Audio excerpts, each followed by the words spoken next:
ایک حدیث البتہ صحیح ہے، صحیح سند کے ساتھ، فضائل صحابہ کتاب ہے، احمد بن حنبل کی یہ روایت میں نے وہ 72 حدیث میں بھی شامل کی ہے کہ سیدنا علی رضی اللہ تعالیٰ عنہ کہتے ہیں کہ میری وجہ سے 2 گروہ گمراہ ہوں گے اور میری وجہ سے 2 گروہ دوزخ میں جائیں گے، ایک میری محبت میں غلوف کر کے اور ایک میری دشمنی میں غلوف کر کے۔ تو یہ سیدنا علی کا قول ہے، اور یہ محدثین کا پیٹ رول ہے کہ اگر کسی صحابی کا قول غیبی خبر سے متعلق ہو تو یہ امپلائیڈ ہوتا ہے کہ یہ نبی کے بتانے پر ہی موقوف ہے، یعنی نبی نے خبر دی ہے تب ان کو یہ مستقبل کی خبر پتا ہے، ورنہ نبی کے علاوہ تو کسی کے پاس علم غیب نہیں نہ ہوتا اللہ تعالیٰ کی طرف سے۔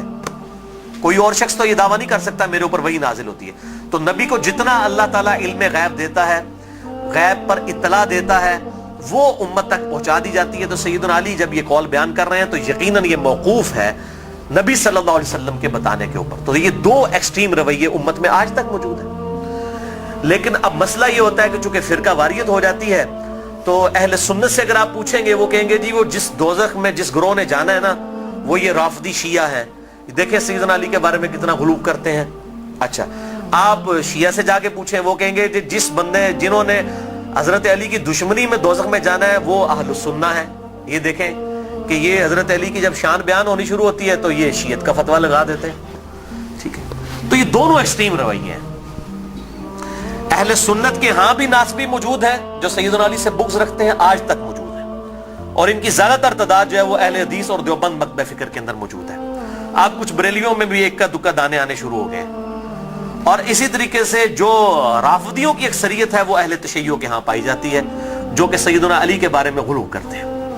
اہل سنت کا درمیان میں مسلک ہے اس حوالے سے، اور اس میں میں وہ امام شافعی کا شعر کوٹ کروں گا ضرور، جو انہوں نے دیوان الشافعی ان کا اپنا دیوان چھپا ہوا ہے، اس میں کوئی سند کی ضرورت نہیں ہے، اور تمام ائمہ محدثین نے اپنی حدیث کی کتابوں میں اس قول کو نقل کیا ہے، اسماء الرجال کی کتابوں میں اس قول کو نقل کیا ہے۔